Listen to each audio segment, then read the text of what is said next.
I want to get your thoughts then on what seems to me to be a situation where we often get the worst of both worlds from public order policing, because on the one hand, they say that they are reluctant. We had a conversation in regard to the blocking of the M1 highway a couple of days ago.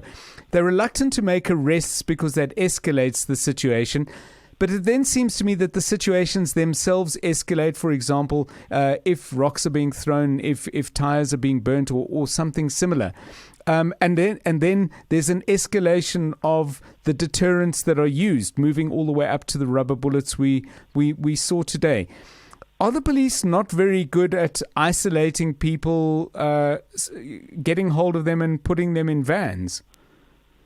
Yeah, I mean, I think, that's one of the issues that the techniques that have been developed in South Africa have been kind of fairly static and, based on a kind of set-piece situation. The training that is provided is very much based on that kind of scenario. And so, what is increasingly a phenomenon internationally is about the kind of mobility of these situations, requiring a type of flexibility from the police. Yeah. And the broad issue is one of a kind of police organization that's very slow to adapt and respond. Right. So there's the type of training scenarios that are taught to people are kind of very static, kind of formalistic type of things.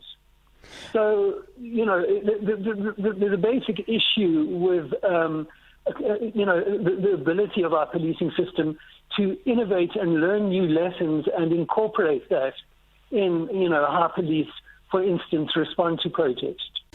News. Experts. Analysis. Where things stand. What you need to know.